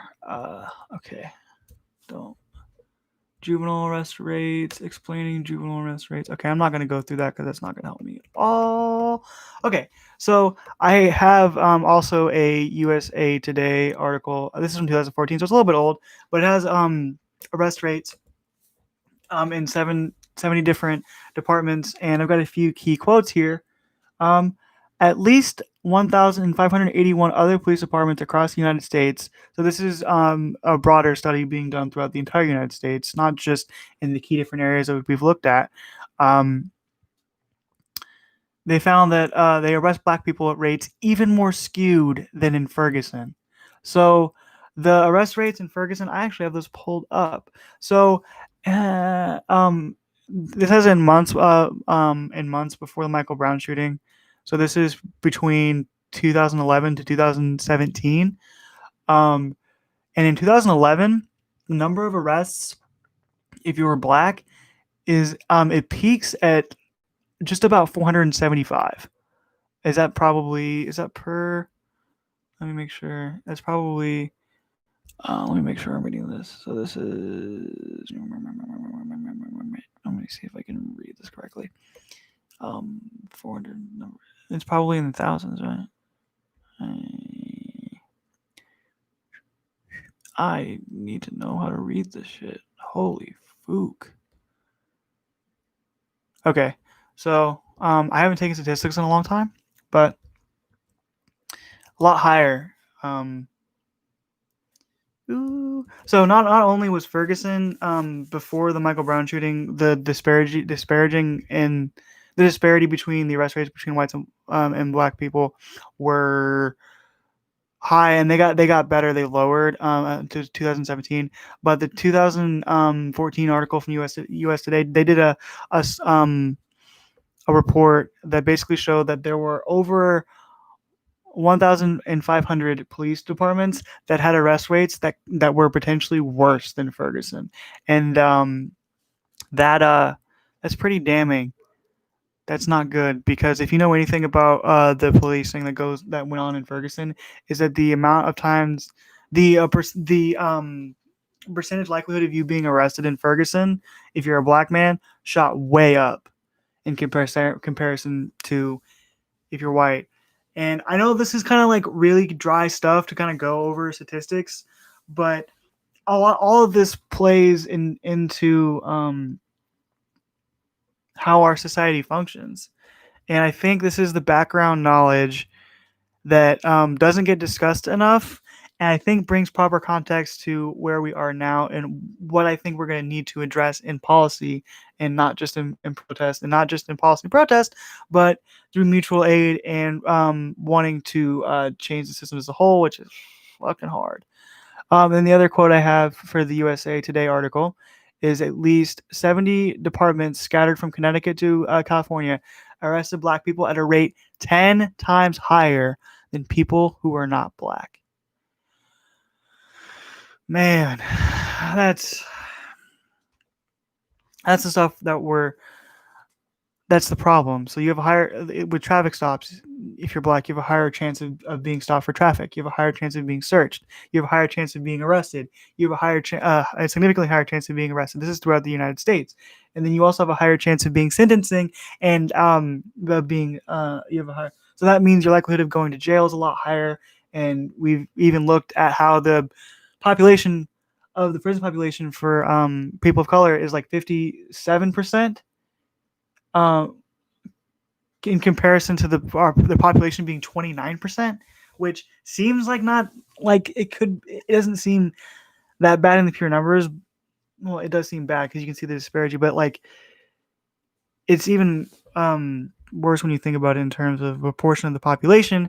So when people try to give you arguments with crime statistics and jailing statistics, keep in mind that how many black people and people of color in the United States there are compared to white people will change the nature of statistics in terms of you're going to have a larger sampling pool because there's just more people. Okay, National Council on Crime and Delinquency. I've got some stuff on delinquency arrest rates too. Not delinquency, like with juveniles and stuff. But I don't really think it's important to go through. But I don't think that's going to be. I've already kind of covered a little bit in the prison system, at least in terms of what leads to them going to jail. And I haven't even covered the court system, which I won't get to cover. But I would imagine if you're black, you have the chance of getting higher, longer prison sentences as well. Yeah, most people, police are not arresting kingpins. People, yeah, okay, that's actually not okay. That's poop. Nope. Okay. And I kind of talked about a little bit about how the drug war, the war on drugs and being arrested for drug crimes is going to play a part in that too. Okay, we got this is from the where what is this from?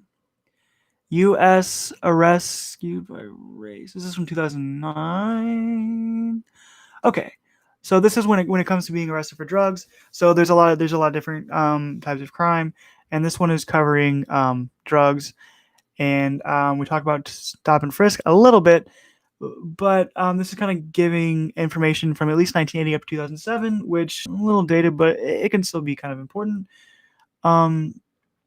It says here, and this is from the Human Rights Watch.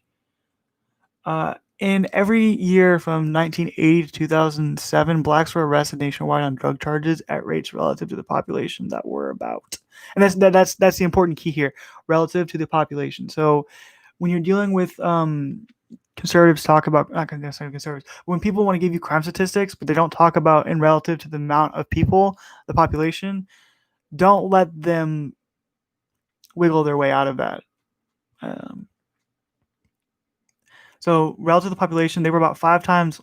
Oh, so they're over 5 times more likely to be arrested for drugs.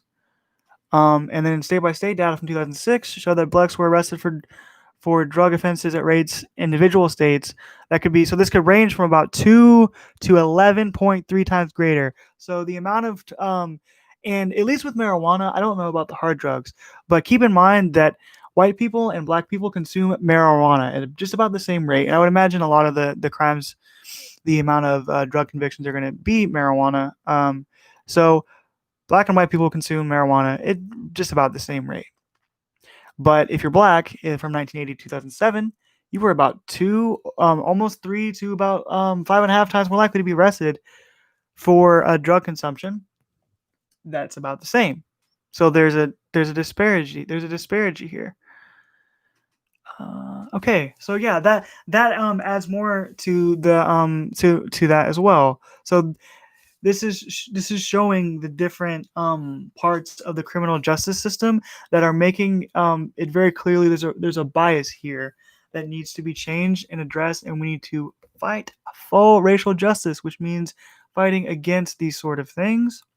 And then another part of the conversation when it comes to, so if you have more young people being locked up in jail, having to spend more time in jail, they're away, not only away from society, but they're gonna not be out in the community. So the community is going to be impacted by that because um, people are being thrown in jail. But not only is there all of this, the criminal justice side of the the I guess I called it the chimera, the shape shifting animal that is injustice, at least when it comes to black people and many people of color. There's other, like, in many areas, like in the medical system, there's it's I'm not going to talk about that, but I'm sure it's there in the medical system. But I'm going to kind of cover there are racial disparity in education too. And what is that? The Digital Commons Seattle. Okay. Um, there is a New York Times. Ooh, let's go to the CNN article. Um, CNN can be kind of shoddy depending on what it is, but when it comes to just like disseminating of information, that doesn't always really change from source to source. Really, I don't really get that. I don't think it really does as much. Okay. Mm,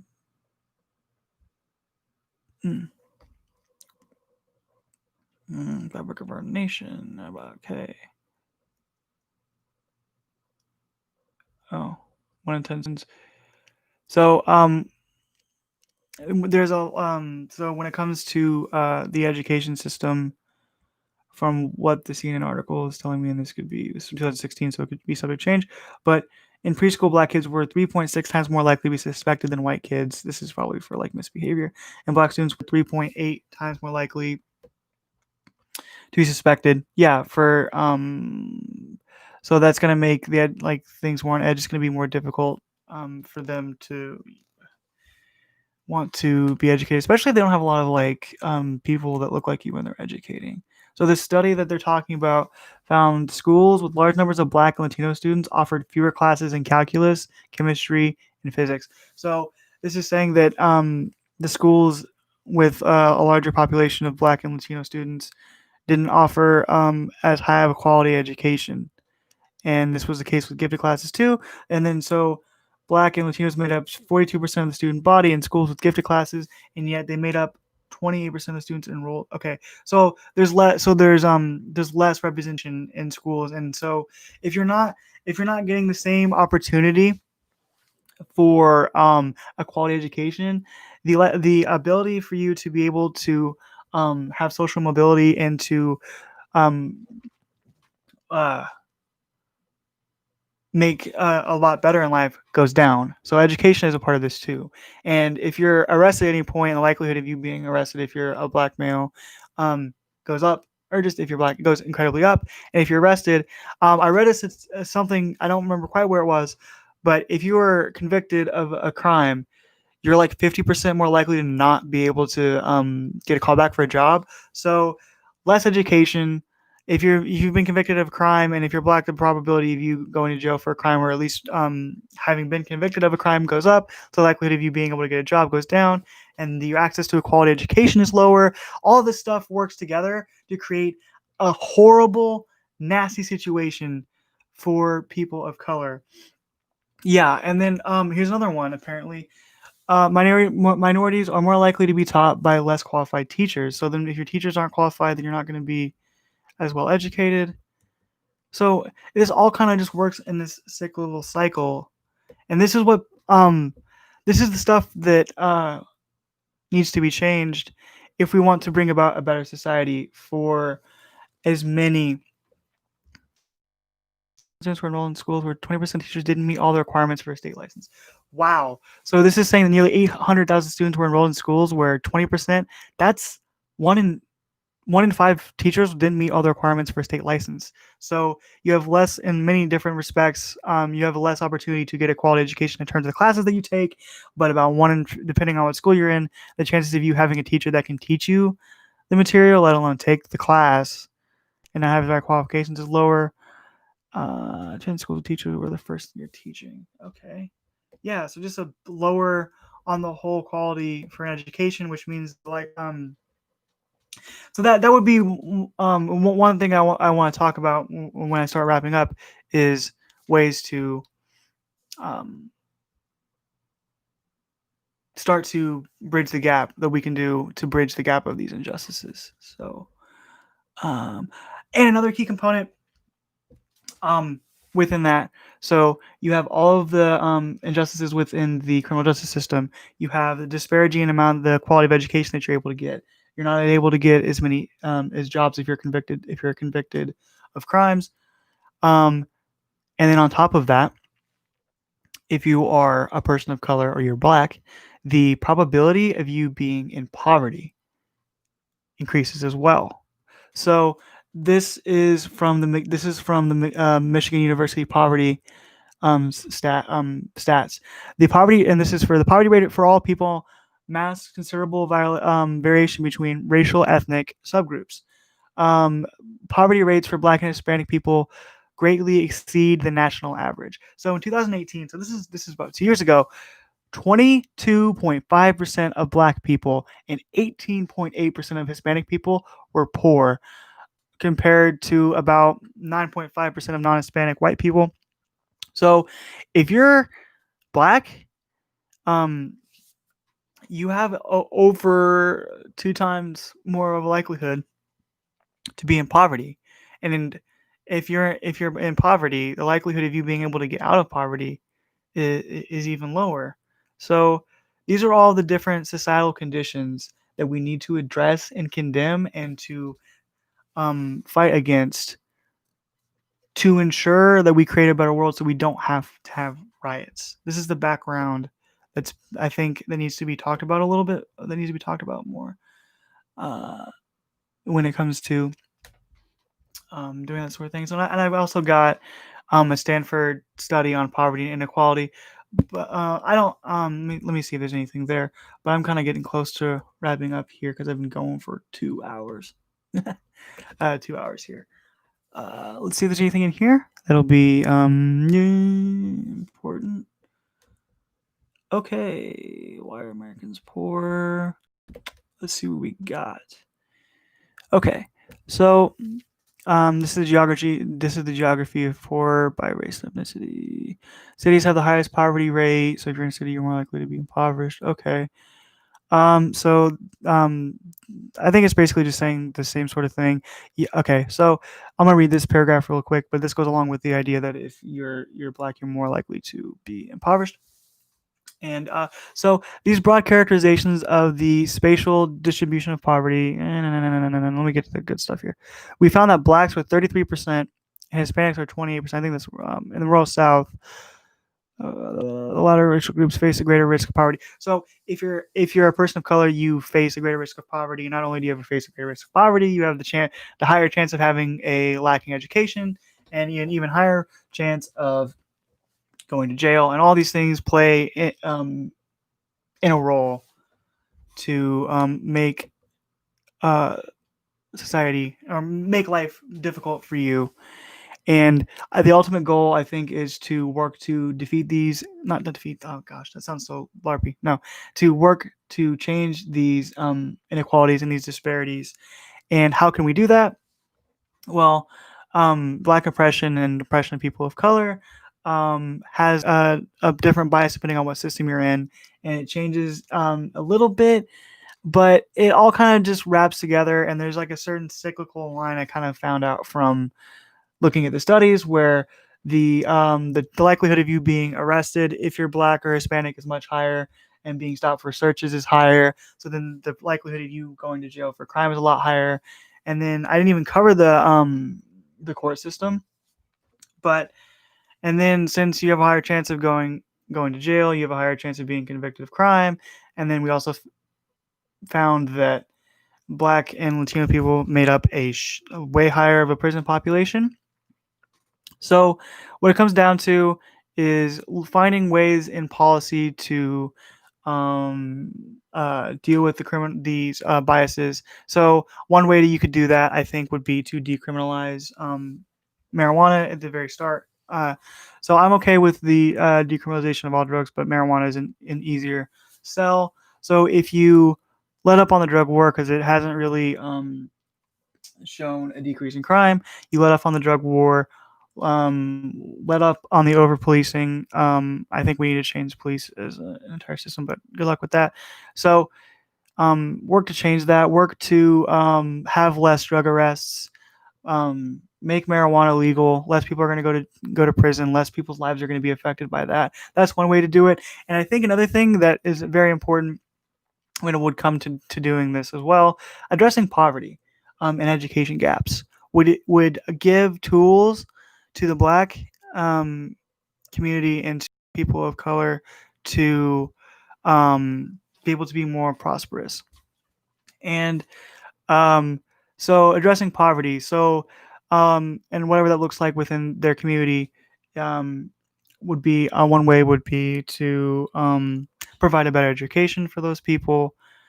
So fighting poverty and giving better education would then work toward, I think, fighting all those things. And well, hmm, I think I don't really. I guess I kind of want to have one little disclaimer before I end. But I hope you guys had a good time. Where, oh my god, I don't know what I'm doing. How do I end the stream? Oh, that didn't work. Huh. What? Wow, YouTube's format for this is like absolute garbage. But so working to fight these injustices that have kind of led up to these protests would definitely help. I kind of am repeating myself at this point. So to wrap up, people of color and Black people come in many different forms. There are trans Black people. There's Black women. There are disabled Black people, and that's all going to look very different. And listen to Black voices. Listen to what they have to say, while also fighting against these injustices that we've spent 2 hours talking about. Oh, how the time flies.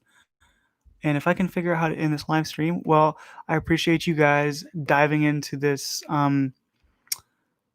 statistical spider web with me, with your old buddy Arachnoid. Did I even give an introduction? I don't know. Um, well, so think I'm going to end this live stream about a little over 2 hours. Thank you for anybody that came in to listen to me rant about statistics. And I don't even know if we really got anywhere, but I appreciate the support.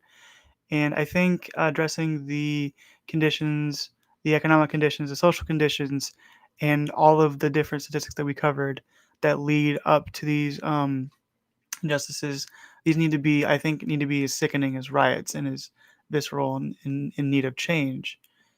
Um, and I want to live in a world where we don't have to have riots for not riot well protests. We don't need as many protests for this because we're addressing the issues, and then they need to be addressing the issues with education within the criminal justice system by do I have more comments that I missed? No. Okay. Yeah.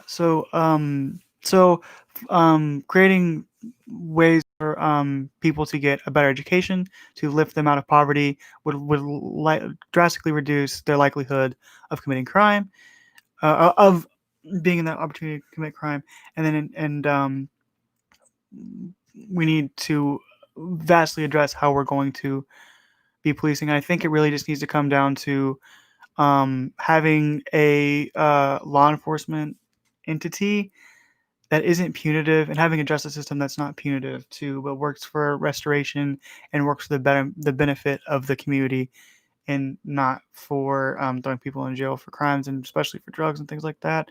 So if we think about these conditions in a different light now, I hope you enjoyed it. Um, I'm going to figure out how to end this live stream, but thank you for sticking around for my scuffed ass stream. And I love you guys, everybody that checked in. And let's continue to try to raise awareness and education and listen to Black voices and work to create a better society. Peace out, y'all. Is that the button? Yes. Okay. Sayonara, folks.